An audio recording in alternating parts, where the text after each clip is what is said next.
Guys, kemarin Mimin lihat di TikTok lagi FYP nih, bendera Cina berkibar di Malaysia. Kok bisa sih gitu ya? Masa negara lain suka-suka hatinya kibarkan benderanya di negara orang? Berani sekali mereka ya. Mungkin itu tandanya negara Malaysia disepelekan oleh bangsa Cina. Bener gak sih? Biasanya kayak gitu. Kalau kita sering menghina atau merendahkan orang, pasti dapat balasannya. Kalau enggak dari orang yang kena hina atau direndahkan, pasti dari orang lain yang power kekuatannya. Bener gak? Makanya nggak boleh menghina ataupun merendahkan orang, karena setiap perbuatan pasti ada balasannya gitu. Kata Tun Mahathir, orang Melayu dipandang rendah sebagai penyebab asimilasi ditolak, katanya. Mereka menolak asimilasi bukan karena kami tidak meminta. Kami ingin mereka menjadi orang Melayu, tetapi mereka memandang rendah kami. Tidak mau dikenal dengan nama Melayu, kata Mahathir guys. Mantan Perdana Menteri Malaysia Tun Mahathir mengklaim bahwa komunitas non-Melayu tidak ingin berasimilasi dengan budaya komunitas asli karena mereka memandang rendah orang Melayu. Karena itu, menurut Mahathir, sejumlah besar orang non-Melayu setelah kemerdekaan masih fokus pada negara asal nenek moyang mereka guys. Itu kata Tun Mahathir loh guys, bukan kata gue. Terus begini balasan orang Malaysia guys. Lebih dari 300 kibar jalur gemilang di Menara Intan Condong Telu Intan.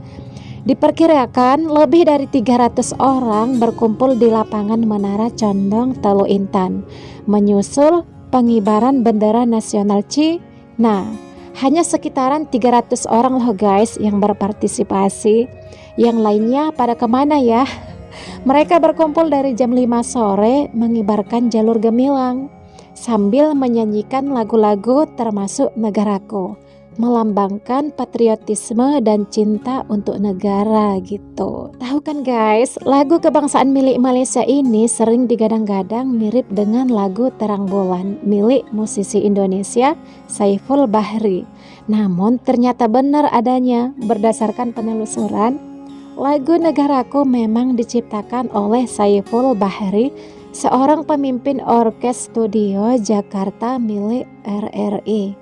Tapi banyak di antara mereka ya guys yang gengsi mengakuinya loh kalau lagu-lagu patriotik mereka banyak diciptakan oleh orang yang berasal dari Indonesia, negara yang sering mereka rendahkan IQ-nya tapi bisa menciptakan lagu kebangsaan mereka loh. Siapa sih sebenarnya yang jenius? Oke, kembali ke laptop. Perihal balasan orang Malaysia terhadap bangsa Cina yang telah mengibarkan bendera negaranya di Malaysia, orang Malaysia hanya mampu sekitar 1,5 jam loh dalam acara tersebut. 1,5 jam doa langsung bubar.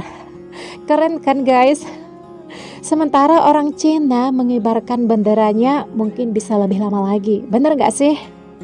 Ya seperti itulah guys. Apa nggak panik tuh orang Malaysia melihat perlakuan orang Cina di negara mereka? Gimana tanggapan orang Malaysia ya?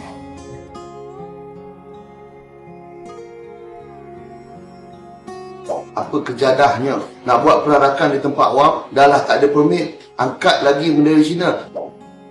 Ketika ini sedang tular di medsos isu bendera negara China yang megah dikibarkan oleh sekumpulan anak muda di depan salah satu tempat tarikan pelancong iaitu Menara Condong Teluk Intan Perak. Dengar pun dah boleh agak kan isu apa yang berbangkit. Ya, dan tentulah isunya kenapa bendera negara China boleh dikibarkan dalam negara kita di tempat awam pula tu. Macam biasalah, siapa yang paling awal tampil ke depan bila timbul isu macam ni? Siapa lagi kalau bukan puak pembangkang kan? Ini termasuklah Dr. Akmal Saleh sendiri yang dilihat sangat berang dan marah akan kerajaan hari ini. Mereka gesa siasatan segera, tindakan tegas patut diambil secepatnya lah dan macam-macam lagi. Cukuplah, dan saya nak minta juga pihak polis untuk siasat dan minta juga pihak kerajaan untuk kenakan tindakan undang-undang yang keras pada mereka ini supaya boleh menjaga sensitiviti antara orang Malaysia ni. Tolonglah, jangan buat, dah buat nak minta maaf, buat baru minta maaf. Tolonglah, dah muak, dah bosan.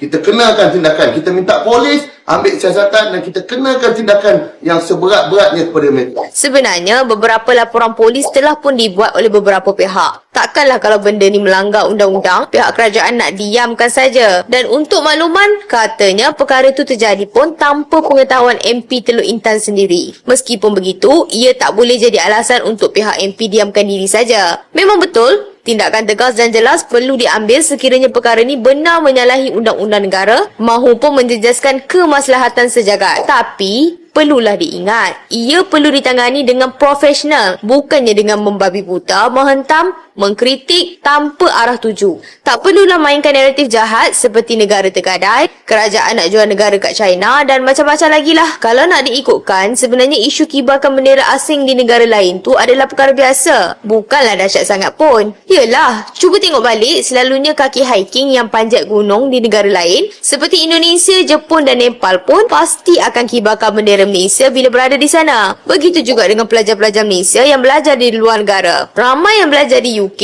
Australia, Jordan dan macam-macam tempat lagi. Elok je kibar bendera negara kita. Malah siap ada yang buat event kereta api sarung di sana juga. Semuanya kita sambut baik dan tak jadikan isu pun. Tapi, kenapa bendera China ni terlalu sensitif khususnya bagi pembangkang ni? Kalau bendera negara lain tak boleh berkibar di sini, bagaimana pula dengan bendera Palestin yang kita selalu kibarkan dalam konteks solidariti semua? Kalau kata tak fikir perasaan bangsa Melayu bila kibar bendera China, jadi apa pula perasaan bangsa asing bila bendera-bendera negara bergolak kita kibarkan di dalam masjid dan bangunan-bangunan awam yang lain kan? Janganlah semua benda nak dipolitikkan. Sampai isu bendera China ni terus-terusan dianggap seperti peluru berpandu yang akhirnya menumpulkan pemikiran pembangkang sendiri. Nak buat perarakan di tempat awam dah lah tak ada permit. Kali ni memang aku setujulah dengan Dr. Akmal. Buat minta maaf. Buat minta maaf. Dah banyak dah benda berlaku sebelum ni. Buat minta maaf. Aku haraplah pihak kerajaan lah ni ambil tindakan tegas kepada pihak penganjur yang buat perarakan di Menara Condong, Teluk Intan. Perarakan seperti itu tak sepatutnya berlaku. Negara kita negara berdaulat. Aku harap pihak berkuasa, pihak kerajaan ambil tindakan tegas. Hari ni memang kecoh geng, isu kibar bendera China dekat Teluk Intan Perak. Apa kibar bendera macam tu? Tolonglah jaga sensitiviti orang Melayu kita ni. Aku ada baca berita tadi geng, pihak penganjur ni dia mohon maaf. Tu dia senang kan? Dah buat salah, lepas tu mohon maaf. Katanya yang kibar bendera China tu bukan warga negara kita tapi warga negara China sendiri. Katanya himpunan tu tak ada permit. Penganjur pun dah dipanggil oleh pihak polis untuk jalankan siasatan. Kita tengok sejarah lepas ni macam mana. Aku nak beritahu dekat korang, festival tu adalah festival budaya antara bangsa Guangdong pada kali yang ke-10. Maksudnya dah 10 tahun dah buat dekat Malaysia ni. Lagi pula festival tu depa duk pamer lah. Patung-patung depa mana lagi hebat. Bukan negara Malaysia saja yang mereka datang, negara-negara lain pun juga. Kemudian yang join tu bukan negara China saja. Ada negara Thailand dan negara lain-lain lagi lah. Festival ni start daripada Johor kemudian sampai ke Perak lah. Bukan bendera China saja, bahkan ada bendera Malaysia, ada bendera Thailand apa semua dikibarkan juga geng.